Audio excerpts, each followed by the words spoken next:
What's going on, y'all? Welcome back to another episode. Shout out to the Swiper Gang. Shout out to those of you that are here through Mile High Sports. The NBA Finals are set. The NBA Finals are finally here. We have been waiting. We have been wondering. We have been questioning. The Heat are up 0-3. Surely the Miami Heat got to close this out versus the Boston Celtics. And then the Boston Celtics, they go into Boston. They win Game 5. They go into Boston and they win in a way that was very, very clear that they may be the best team in the series. They get it back to 3-2. And then they go into Miami in a Game 6. They win in Miami, put an absolute show on. They scrape out a win with a Derek White contested put-back layup that put them back up, won them the game, no time on the clock. And then here we go, Game 7. All the chips are at the center of the table. The Miami Heat have lost 3 straight games in NBA history. No team had ever come back from an 0-3 deficit in a playoff series. But here we go, another opportunity. Jason Tatum, Jaylen Brown. But tonight, opening play, Jason Tatum, he ends up twisting his ankle. And here we go. The Miami Heat, from the start of the game, they put it on the Boston Celtics. And the Miami Heat, they end up coming away with a very decisive victory. The Miami Heat beat the Boston Celtics 4-3 with a 103-84 score in Boston to put the Boston Celtics away in the Eastern Conference Finals. Jimmy Butler wins the Larry Bird Most Valuable Player Award for the Eastern Conference Finals Championship. And look, man, I'm telling you right now, the Miami Heat, they are a formidable foe. Jimmy Butler, Bam Adebayo, Caleb Martin, spectacular game from him. Kyle Lowry, Gabe Vincent, Duncan Robinson coming off the bench, Max Strus, Kevin Love, possibly maybe getting Tyler Hero back as well in the NBA Finals. We'll see. The Miami Heat are a formidable team. Eric Spoelstra is maybe the best coach in the NBA. He's maybe had the best coaching job in the NBA playoffs so far. So it's been an incredible run for them. The Miami Heat are a very good team. Jimmy Butler, you could argue, has been one of the 3 or 4 now, I think, with a little bit of a slide, of 3 or 4 best players in the playoffs, if not the second best player in the playoffs. He's been great, able to put 56 points up versus the Milwaukee Bucks in the first round, get them out 4-1. They were able to beat the New York Knicks 4-2, and now they've beaten the Boston Celtics 4-3. That's an incredible feat. So shout out to the Miami Heat. They deserve all the flowers, all the love, and all the credit for the fact that they've been able to overcome a really up and down season, injuries, inconsistent play. They go into play-in, they win a play-in game, and they walk into the playoffs basically having to trudge through the mud. And now here they go, headed to the NBA Finals. So shout out to that organization, man. They deserve all the love that they're about to get. But now, ladies and gentlemen, however you identify, the Denver Nuggets are hosting the 2023 NBA Finals, and we have some stuff to get into. Y'all, make sure y'all hit the subscribe button, hit the like button. We are growing the Swiper Gang community. We are growing the Mile High Sports community. We're continuing to develop into one of the best places for NBA and NFL content that you can find on YouTube. Make sure you hit the like, share, and subscribe button, y'all. But y'all, it's set. The Denver Nuggets are hosting the Miami Heat. The Nuggets have been off for roughly 9 days by the time the NBA Finals start. They have been practicing. They have been doing interviews. Michael Malone, KCP, Michael Porter Jr. gave interviews today. The stage has been set on their end, but they have been awaiting the victor of the Eastern Conference Finals this entire time. And now it's here. The Miami Heat, man, they're going to present a lot of unique challenges. And one of the reasons is because Eric Spoelstra is one of the best defensive masterminds in the NBA. His ability to scheme up coverages, whether it be man-to-man, zone, his ability to try to take your best or second-best player out of their normal game plan. Eric Spoelstra is going to have a lot of creative ways they're going to try to attack the Nuggets, especially their two-man game and especially in the clutch situation. They've been shooting the ball very well. Jimmy Butler, Gabe Vincent, Duncan Robinson, Caleb Martin, Kevin Love. They've been shooting the ball really well. Even Kyle Lowry hit some really key shots. So the Nuggets are going to have to play smart. The Nuggets are going to have to play within themselves, and the Nuggets are going to have to commit to playing at a very high level every single game and making sure they're bringing their best basketball to the floor. Because what's happened versus the Miami Heat is the Milwaukee Bucks, whether you want to blame Giannis's injury, even though they got out in 5 and he was available for 2.5 of those games, and he lost game 4 and 5 when he was there. If you want to say it's the injuries, maybe the Bucks didn't quite take the Miami Heat seriously because they were down double digits when Giannis was playing in game 1. Maybe the New York Knicks, they thought without Jimmy Butler, he was a little bit kind of tethered because of an ankle injury at the time. Did they underestimate them? The Boston Celtics, they just dispatched the Philadelphia 76ers, the third best team in the Eastern Conference. Maybe they thought they could overlook the Miami Heat, which is why they went down 0-3. Maybe. But here's what I know. Here is what's true. Here is what's factual. The Denver Nuggets know that they have to beat the Miami Heat team. And what do I mean by that? I said the same thing about the Lakers series. You don't win game versus the Miami Heat because they give them to you. You don't win series versus the Miami Heat because they gave you the series. You have to beat them. Jimmy Butler, Eric Spoelstra, they are not two personalities that you can just walk over and they're just going to give you victory. You have to earn it each and every opportunity. So the reason why it's going to be a unique matchup is because even though traditionally people will say that the Boston Celtics are a better team than the Miami Heat, that the Milwaukee Bucks are a better team than the Miami Heat, both of those teams lost. And not only that, the Heat ended with a 3-game lead in the series over the Bucks, and they just ended this series 4-3 versus Boston. But again, they were up 0-3. And on top of that, y'all, let me also add this into it. They literally, the Heat, they were up 0-3, but Boston had to crawl its way back every single game, which is by the time they got to game 7, they just didn't have the requisite energy. There's a reason why NBA teams in NBA history are now 0-151 when they are facing an 0-3 deficit in the NBA playoffs in a 7-game series. The reason being, or really in any series, in any basketball series, the reason being is because the amount of energy it takes to win 4 straight games when you're fighting as the underdog. Excuse me. And I don't mean the underdog in terms of the betting, but I mean the underdog in terms of you are losing the series to the better team. Now, a lot of the narrative, though, is that, the Boston Celtics, they have the better team this whole time. Jason Tatum better than Jimmy Butler. Jaylen Brown, he's at least as good, if not better, than Bam Adebayo. They have Derek White, Malcolm Brogdon, Al Horford, who had Embiid in jail. They had Robert Williams. They have Marcus Smart. They have all these players. They have Grant Williams, Batman. They have the legacy. They have 17 NBA championships. This team is more talented. They're better. They're deeper. And they also have the second best record in the NBA.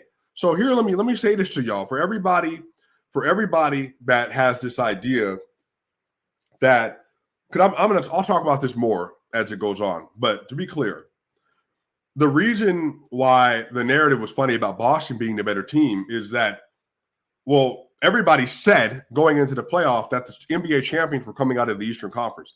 A majority of people believed that the NBA champions were going to be one of the Milwaukee Bucks or the Boston Celtics. Some even had the 76ers, Nick Wright. But most people said that the Bucks were going to win the championship because they had Giannis, Chris Middleton, and Drew, and a healthy roster. People said that the Celtics would win the championship because they had Jason Tatum, Jaylen Brown, and a healthy roster. Well, the Heat just beat both of those teams. They just beat both of them.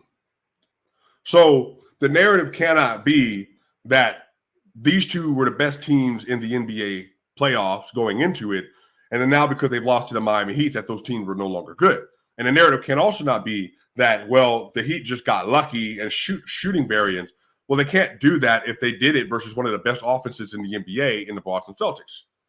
So for me this comes down to execution. It comes down to playing your style, and it comes down to dominating on the boards, dominating on defense in terms of your physicality, dominating in transition, and being in the half-court sets and taking care of business.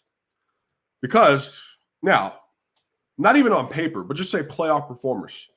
Jamal Murray has been one of the 8 best players in the playoffs, I want to say.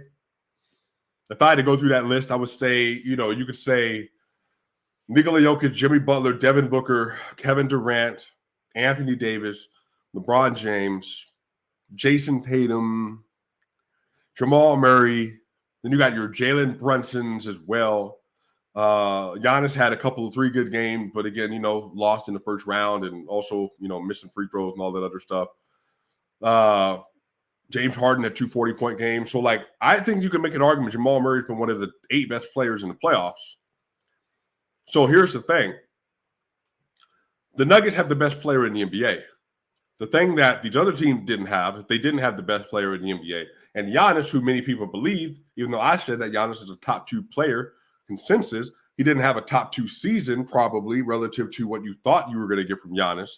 So when you get to that point, the Nuggets, the reason why you're able to lean into them more than maybe the other teams like Boston, because Tatum is not objectively just that much better than Jimmy Butler. Now, in a regular season, sure, but in these playoffs, Jimmy's been better.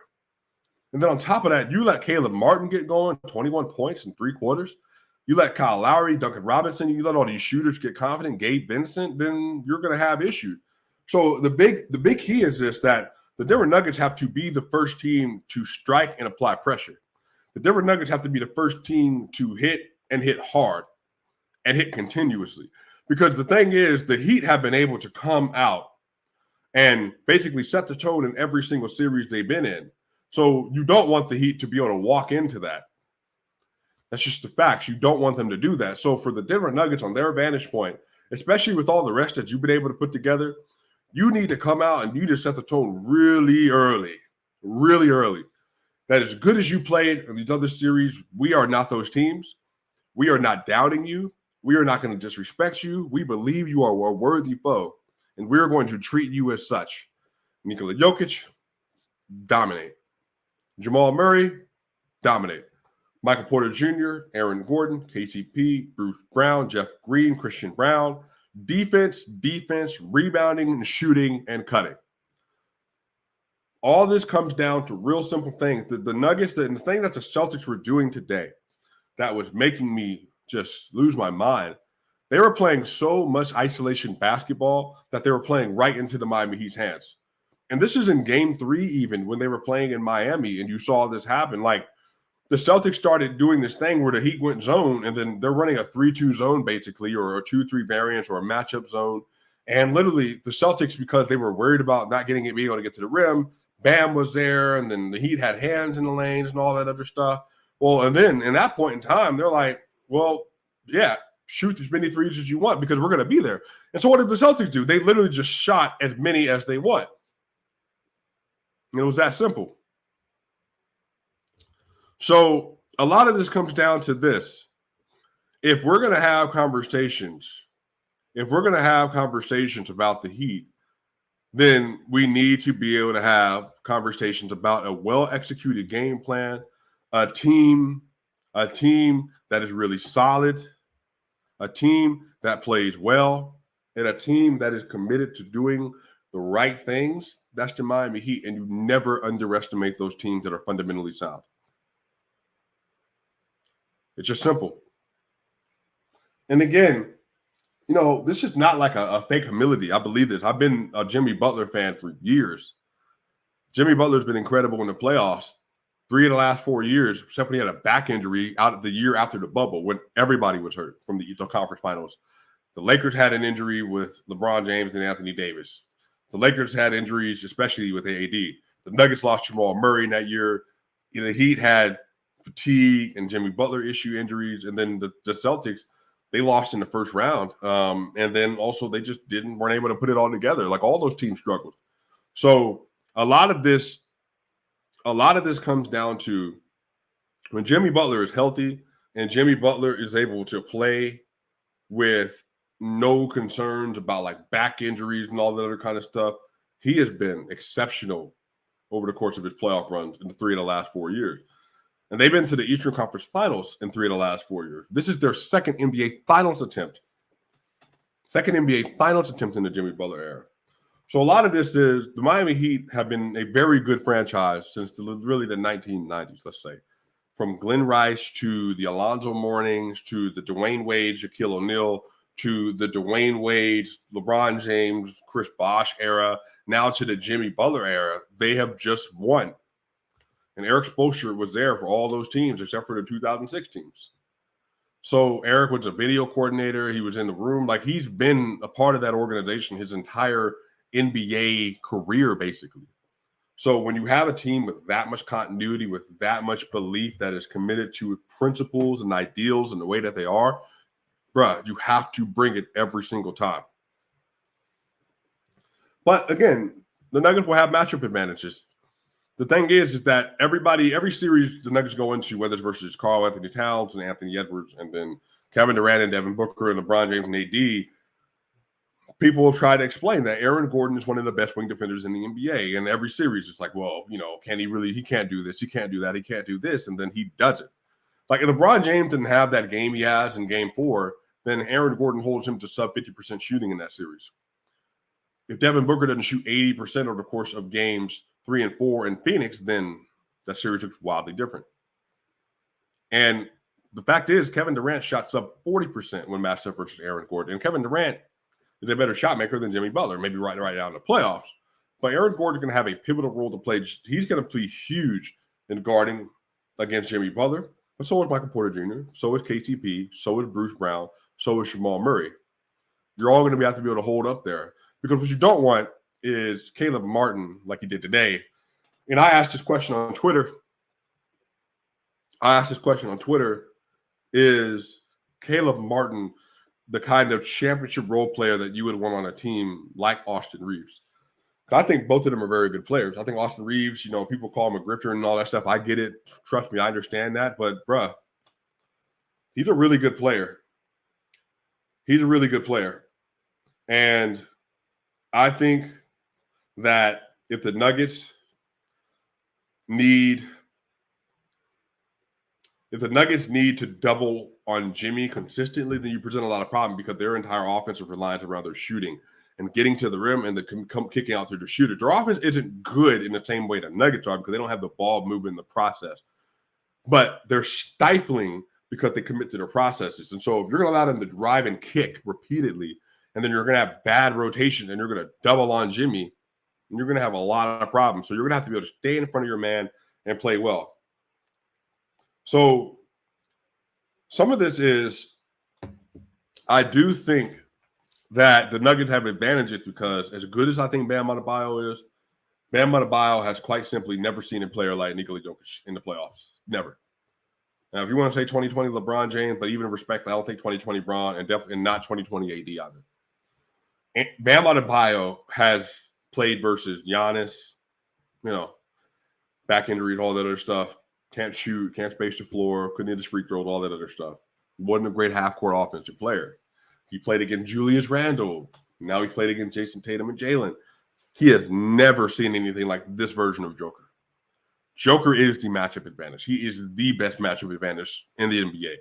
Joker went through Anthony Davis, DeAndre Ayton, and Rudy Gobert, and he averaged 29.9, 13, and 10 on basically 50, 40, 80 through those 3 series. Nikola Jokic should arguably have his best series of the playoffs so far. Best series of the playoffs. They have a matchup advantage there. The Nuggets also have a clear matchup advantage at the guard position. Because Jamal Murray is way better than any of those players they have, and they don't have the defensive player. Gabe Vincent, good defender. Caleb Martin, good defender. Put Jimmy Butler on him, fine. Whatever. 2-man game, then we know how to shred that stuff apart. Bam, Jimmy, 2-man game, whatever in the clutch situation, that may happen. But Kyle Lowry, Duncan Robinson, maybe Tyler Hero if he comes back, they don't have answers for Jamal. Jamal Murray could have his – I don't want to say he had the best playoff series because Jamal Murray just averaged 32 and a half, 5 and 5 on 50, 40, 90 in the Western Conference Finals. And it's the only player to average 30 on 50, 40, 90 in a conference finals ever. So I don't want to say he can have his best series, but he could. Like, there's a path that if the Denver Nuggets are able to dominate this series, that Nikola Jokic and Jamal Murray are the two best players in the series. Similar to the argument that he made versus Anthony Davis and LeBron James. This doesn't mean it will happen. But I think that the Denver Nuggets, to win this series convincingly, Nikola Jokic needs to be the best player. There needs to be a little bit of a gap, if not a lot of bit of a gap. And then Jimmy Butler and then Jamal Murray needs to be right around that Jimmy Butler range, where he might not be as good two-way. You can say what you want, but he needs to put up a showcase in the series. And then you get into your Bam Adebayos, you get into your Caleb Martin. So Michael Porter Jr., Aaron Gordon, KCP, Bruce Brown. Man, the Nuggets need, like, if you're going to say rank the top 10 players in the series, I would say off top of my head, I think that the best players in this series, the 10 best players in this series, Nikola Jokic, Jimmy Butler, Jamal Murray, Bam Adebayo, Michael Porter Jr., Aaron Gordon, Caleb Martin, KCP, Bruce Brown, Gabe Vincent. I think that's how the Nuggets should view this series if they're able to dominate it. Because, again, that's basically what they did versus the Lakers. Michael Porter Jr. and Aaron Gordon are both better than anybody that they have after Bam Adebayo. And Bam Adebayo has been so iffy that who knows. So a lot of this is the Nuggets are going to have to commit to playing their style of basketball. They're going to have to play well. They're going to have to play with intensity. And the Miami Heat, man, if the Miami Heat are somehow able to have Jimmy Butler, hey, bro, you're matching Jokic step for step. Bam Adebayo, you're basically your defensive impact and your two-way play. You and Jamal Murray are neck and neck with each other. They do that, bruh. Hey, man. Then the Heat, they're in the driver's seat in many ways. Like, the Nuggets are going to have to play well. It's really that simple. They're going to have to dominate. It's really that simple. Again, we're trying to plan another Den Vengers episode. It's going to happen either tomorrow or Wednesday. I'll let y'all know for sure. But with all that being said, it's going to be a heck of a series. It's going to be a heck of a series. And that's just a fact. So I think that Denver Nuggets fans, I'm going to have a lot to talk about this maybe tomorrow as well, and then also Wednesday with the guys, with the fellas. But Denver Nuggets fans, this team is really good. The Miami Heat, they play very well together. They play connected. They have a scheme. They have an identity. They have a culture that's important for it to be aware of. So it's really important that the Nuggets are able to come out the gate setting the tone. Because, again, talent-wise, yeah, you're more talented, but so were the Bucks and so were the Celtics. Doesn't matter. Basketball is played on the court. Basketball is played in here, and it's played right here. It's played in the mind, and it's played in your heart. Again, Nikola Jokic, what have I said for the last 3 seasons? He is water. Jokic he's like a river.